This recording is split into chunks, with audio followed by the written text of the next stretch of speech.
ఇదే Kuppam branch canal పనులకు 2015లో జనవరిలో శాఖ పరిపాలనా అనుమతులు మంజూరు చేసిన తరువాత దాన్ని 2015 నుంచి 18 మధ్యలో రకరకాల కారణాలు చూపినా ఇదే పెద్ద మనిషి చంద్రబాబు గారు ఆ అంచనాలను అమాంతం పెంచుకుంటూ పోయాడు. ఆ అంచనాలను అమాంతం పెంచుకుంటూ 561 కోట్ల రూపాయలకు పెంచుకుంటూ తనకు కావలసిన కాంట్రాక్టర్లకు, తన పార్టీ వాళ్లకు, తనకు కావలసిన కాంట్రాక్టర్లకు, తన బినామీలకు ఈ పనులప్పచెప్పాడు. 2019 ఎన్నికల ముందు ఏం జరిగింది అంటే పనులు పూర్తి చేయకపోగా లాభాలు వచ్చే పనులు మాత్రమే చేసి మిగిలిన ముఖ్యమైన పనులు వదిలేసి తన అస్మదీయ కాంట్రాక్టర్లకు కోట్ల రూపాయలు సొమ్మును ఇచ్చాడు చంద్రబాబు నాయుడు గారు. ఆలోచన చేయమని అడుగుతా ఉన్నా. ఇదంతా కూడా మన కళ్ళ ఎదుటే మనకే కనిపించిన విషయం కాబట్టే అంటున్నా.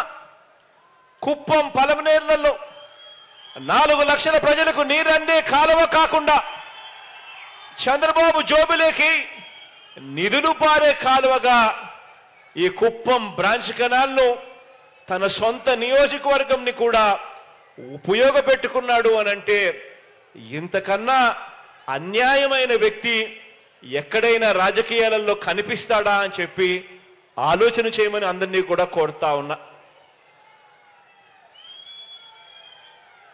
ఈరోజు ప్రతి ఒక్కరిని కూడా ఆలోచన చేయమని అడుగుతా ఉన్నా.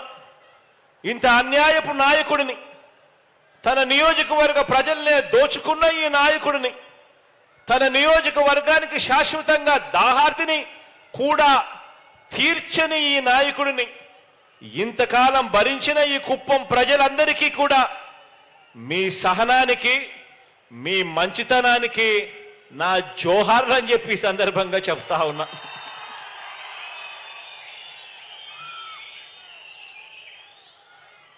అందరినీ కూడా ఆలోచన చేయమని అడుగుతా ఉన్నా.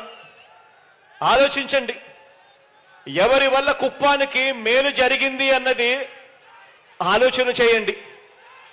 35 సంవత్సరాలు ఎమ్మెల్యేగా మీకుంటూ 14 సంవత్సరాలు ముఖ్యమంత్రిగా పరిపాలన చేసిన చంద్రబాబు నాయుడు గారి వల్ల మీకు, కుప్పం ప్రజలకు, కుప్పానికి మంచి జరిగిందా? లేక కేవలం 58 నెలలు మాత్రమే మీ బిడ్డ ముఖ్యమంత్రి అయిన తర్వాత కుప్పానికి మేలు జరిగిందా, మంచి జరిగిందా అన్నది ఆలోచన చేయమని చెప్పి మిమ్మల్ని అందరినీ కూడా కోరుతా ఉన్నాను.